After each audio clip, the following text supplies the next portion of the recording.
Wunnadem Guitars. Plays like liquid and sounds like they look. Where engineering meets martial arts and rock and roll. Hi, I'm Dimax Kid.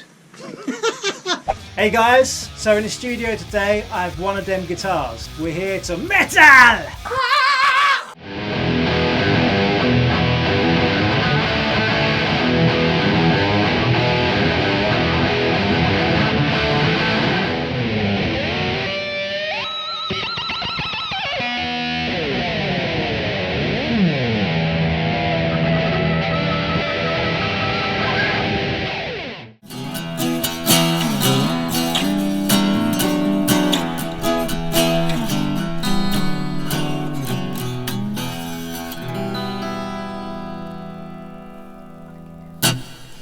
First guitar I made, this one is, Carl. Oh, it's beautiful.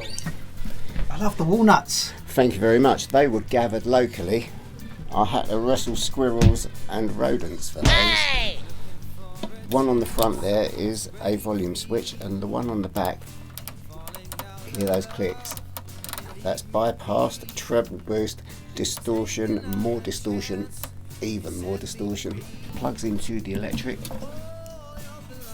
The sound diffusers there. The pointy finger head stopped the first version of events, so everything else that has followed after this one has had a bit of a hand type job.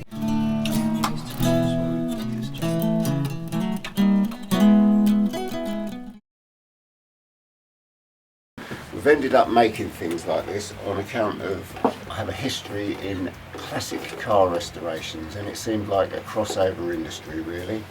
I just thought about how the guitar necks have been made. I've been playing them forever, but not practicing them enough. So yeah, had to go out making it out of aluminium. So it is basically an aluminium core skeleton with a composite of our own making. This particular one has got wood on the back, so it is kind of friendly and contemporary looking, relatively speaking. This one looks like it does because it is a rescued body from a Yamaha acoustic guitar that had no cutaway at all. It was double the thickness of its current size, and we bolted one of our necks to it. The thing on the front was fairly thick walnut. Again, I wanted to make it a nice looking scratch plate to sit on the front of my heavy guitar.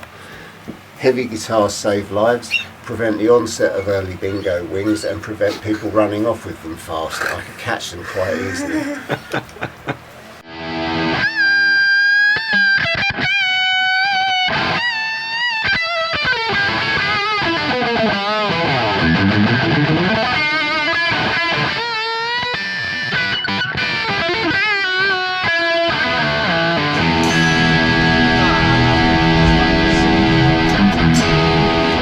Next. Oh, this one.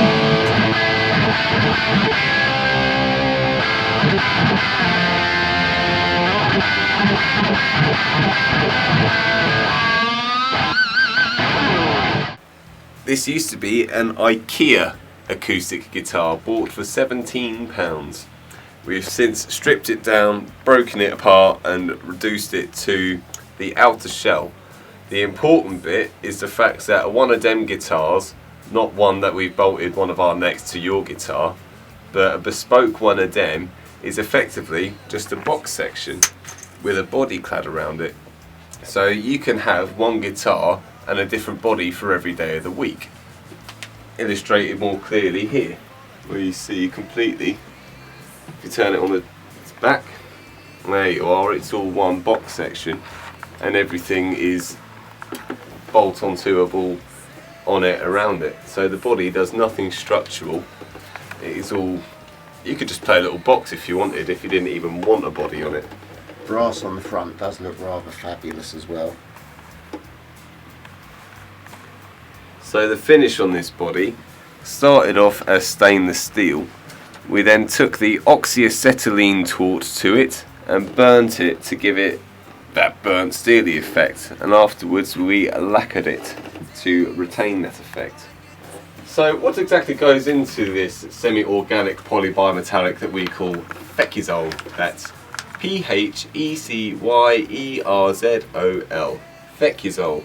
I can only tell you some of the ingredients, which include copper, aluminium, brass.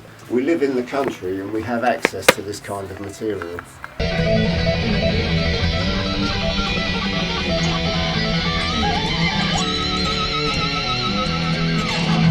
So this was actually the very first electric guitar that I paid for with my own money. I would have been 14 or 15, looking on eBay, and once upon a time this was a cherry red Wesley Explorer. After having owned it for 6 months and deciding, oh my god, I'm only 14, I'm only little, this guitar weighs a ton, because it's a nice solid bit of wood. By the way, we are only recycling bits of wood. No trees are cut down in the name of Wannadem. Only old guitar bodies or windfall are used in our guitars. So after about having it for 6 months and deciding it's way too heavy for me, I sold it to a friend. A couple of years after that, he sold it to another one of our friends, and about 5 years later we started doing this, and I went, I really wish I had that nice heavy bit of wood back when I thought tone woods were a thing. It'd be really nice if I could get that back. So I contacted my mate, and he still had it sitting around gathering dust in his bedroom. So I rescued it off him, sanded it down to this gorgeous wood underneath. Really, really is lovely and solid and heavy. And then we put a Wannadem necks on it. This was an early prototype. So this has actually ended up thicker than most other Wannadems do. And yeah, prototype number 3 I believe this is, and still for what is effectively one of our crappiest guitars, it is still the best and tonally the fattest. Warman, a new heritage. Simon will thank me for that. So Warman pickups are, bloody hell, they're absolutely brilliant and exceedingly ridiculous price.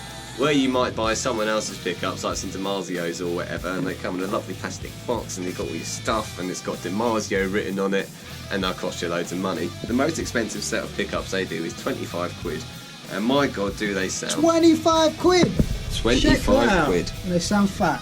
Sound fat as F. All of our hardware actually comes from Warman as standard.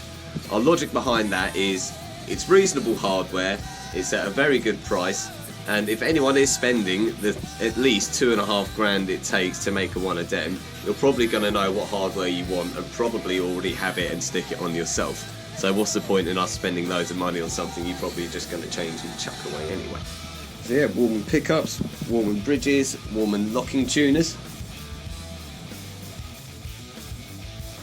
So we're yet to actually make one, but 7 and 8 string guitars are completely and utterly going to be made easy to play the second we do. On account of our necks feel a lot thinner than a normal guitar. I mean, viewers at home, go and pick up your favourite instrument. Go on, I'll give you a second. Now, wrap your hand around any part of the neck that you like. Are you able to do that? I don't think any of you are currently doing that. Unless you've got alien Jimi Hendrix fingers, none of you are doing that. So on a 7 or 8 string, it's only going to be that much thicker. That is how thick our guitar necks are. Yet at the very same time, they have been made wider. This enables you to get more vibrato on your higher string and a bit of up on your low string as well.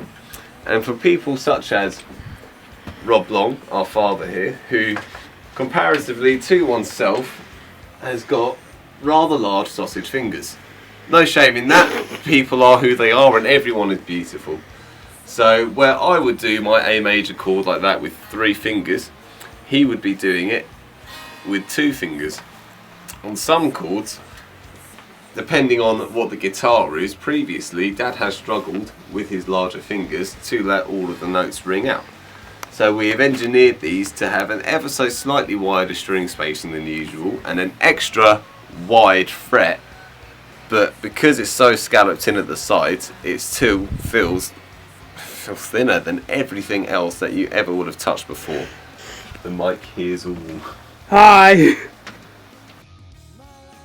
So this bass here, This sexy thing. this sexy thing here, was a stick that my dog found while we were out walking. Oh, no way! Indeed way, and I thought I could possibly make something of use out of a stick like that, so we chopped it in half and made the front into a bass and the rear into a 6-string guitar. Oh, that's awesome. Headstock on this one is a pointy big finger, so that you know that people with big fingers can play this type of guitar. Amazing. Other headstocks include rock fingers. Yeah, I've noticed all your guitars seem to have different headstocks. Is that a conscious thing you've made? It's just ended up being that way because it does seem like an extension of your own arm, and you could be pointing at the punters in the crowd.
Don't have a soul, there's a gaping hole. This relationship is taking its toll. You're the reason my life is so complicated. You're